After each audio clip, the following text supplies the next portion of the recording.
हमारी दुनिया कितनी खूबसूरत है ना। पर इस दुनिया में सब अपनी रोज की जिंदगी में बिजी रहते हैं। पर क्या आपने कभी सोचा है कि यह ब्रह्मांड जिसमें कि आप इतने सालों से रह रहे हो, इसकी शुरुआत कैसे हुई? जितनी घटनाएं हुई है उसकी शुरुआत कहाँ से हुई?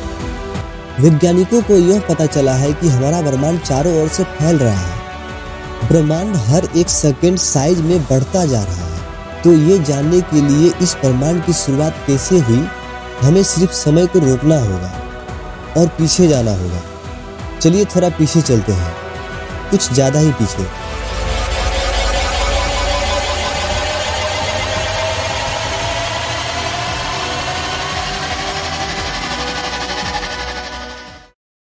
आज से करीब 13.8 अरब साल पहले ये है हमारा अनंत ब्रह्मांड। सब कुछ इस परमाणु से भी छोटे से गोले के अंदर। यहाँ पर समय का अस्तित्व नहीं है, पर दुनिया जिसे हम जानते हैं वो सब की शुरुआत होने वाली है।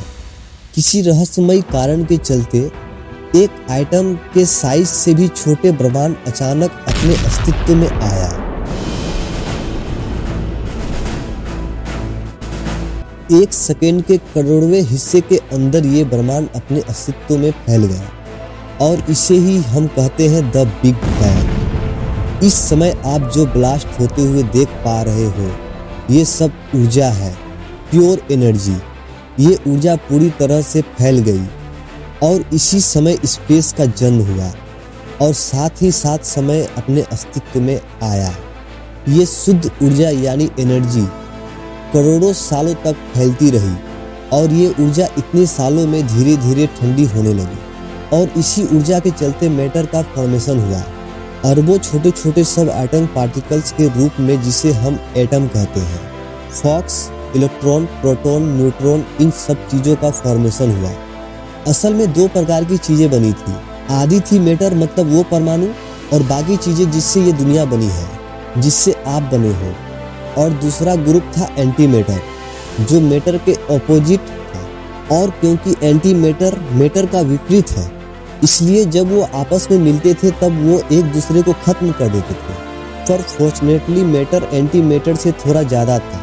सब खत्म होने के बाद एक मैटर का गोला बच गया था और उसके विपरीत और कुछ नहीं था जो उसे खत्म कर सके, इसलिए उसका विस्फोट हो गया, जो कि हम लोगों के लिए बहुत लकी था, क्योंकि इसी एक गोले से अब पूरी दुनिया बनने वाली है। इसी एक मैटर के गोले के चलते तारों और ग्रहों वाला ब्रह्मांड अस्तित्व में आया और मैटर के गोले के इस विस्फोट के चलते ब्रह्मांड की अंदर की चीजें अस्तित्व में आई। उस गोले के ब्लास्ट होने के बाद सब कुछ ठंडा हुआ और आखिर में जाकर सब कुछ बनना शुरू हो गया। धूल जैसे दिखने वाले इस ब्रह्मांड में एक फोर्स अपना काम करने लगा।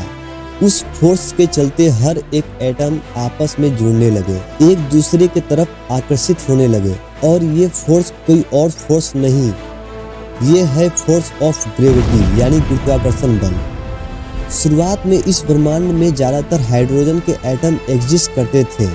गुरुत्वाकर्षण बल जगह जगह उस हाइड्रोजन के परमाणु को आपस में कॉम्प्रेस करने लगा। जिस जगह हाइड्रोजन के परमाणु गुरुत्वाकर्षण बल के चलते सामने आते थे, उस जगह का तापमान लाखों डिग्री तक पहुंच जाता था। कॉम्प्रेस होते होते जब एक जगह की टेम्परेचर 1 करोड़ डिग्री तक पहुंच गई, तब एक प्रक्रिया शुरू हो गई जिसे न्यूक्लियर फ्यूजन कहते हैं। उससे बहुत ही ज़्यादा एनर्जी निकली और उसी समय कुछ ऐसा दृश्य हुआ। इस ब्रह्मांड का पहला तारा अस्तित्व में आया।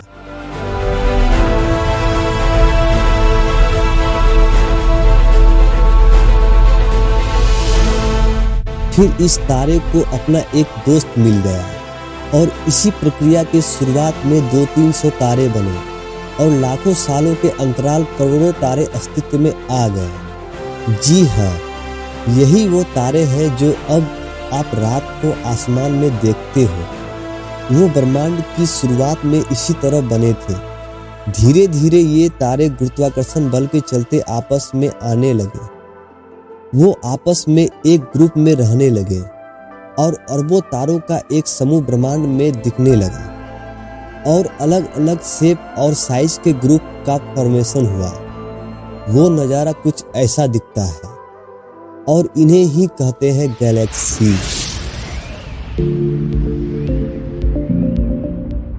इसी तरह लाखों करोड़ों और अरबों गैलेक्सीज यानी प्रकाश गंगाओं का जन्म हुआ और इन्हीं गैलेक्सीज के समुद्र में कहीं बीच में एक ऐसी गैलेक्सीज बनी और इसी गैलेक्सीज का नाम है द मिल्की वे, यानी वो गैलेक्सी जिसमें हम और आप मौजूद हैं। इस गैलेक्सी के अंदर खरबों तारे मौजूद थे, पर कुछ डस्ट अभी भी बचा हुआ था जो कि स्पेस में तैर रहा था।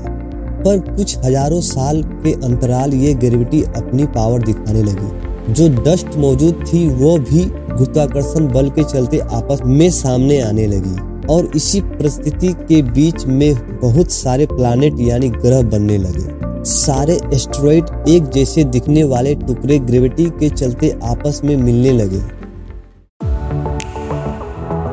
और इन्हीं ग्रहों के बनने के दौरान एक रॉकी प्लैनेट भी बनने लगा, यानी ऐसा ग्रह जिसका सतह सॉलिड था और किसे पता था कि इसका नाम होने वाला था अर्थ यानी धरती, जिसमें आपका और मेरा जन्म होने वाला था। सॉलिड टुकड़े आपस में जुड़कर प्लैनेट तो बन गए, पर बचे कुचे प्योर हाइड्रोजन के एटम थे वो भी आपस में मिलने लगे। और जैसे कि मैंने तारों के निर्माण के बारे में बताया था, बिल्कुल वही घटनाएं यहाँ भी हुई। कुछ बचे हुए हाइड्रोजन के एटम से एक छोटा सा तारा बनने लगा। सारे हाइड्रोजन आपस में करीब आने लगे और इतनी टेम्परेचर बढ़ गई कि न्यूक्लियर फ्यूजन की शुरुआत हो गई। एक नया तारा जिसका नाम है सूरज, उसका जन्म हो गया। जब ये सूरज बना तब ये एक बहुत ही तेज सोलर विंड को इरप्ट किया, जिसके चलते बाकी सारे धूल के कण सोलर सिस्टम यानी सौर मंडल के बाहर चले गए और सौर मंडल में वही 8 ग्रह और बाकी उपग्रह बच गए जो कि साइज में बड़ी थी और सौर मंडल वैसा दिखने लगा जैसा वो अभी दिखता है। सोलर सिस्टम के बाहरी तरफ बहुत सारे गैस के प्लैनेट बन चुके थे, जैसे जुपिटर यानी बृहस्पति ग्रह, सैटर्न यानी शनि ग्रह, यूरेनस यानी अरुण ग्रह और नेपच्यून यानी वरुण ग्रह। और सोलर सिस्टम के अंदर की तरफ इन रॉकी प्लैनेट का जन्म हो गया था, यानी ठोस सतह वाले ग्रह जैसे मरक्यूरी यानी बुध ग्रह, वीनस यानी शुक्र ग्रह, मार्स यानी मंगल ग्रह और आखिर में हमारी प्यारी सी धरती।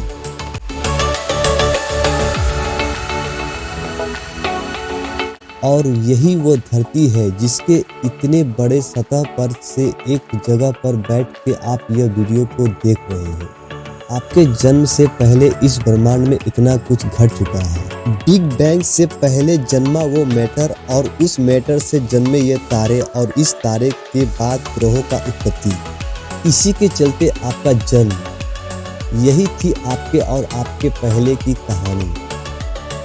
ये वीडियो आपको कैसा लगा नीचे कमेंट जरूर करना और ऐसी वीडियोस के लिए इस चैनल को सब्सक्राइब जरूर करना ताकि भविष्य में आप इस चैनल के वीडियोस को एंजॉय कर पाएं।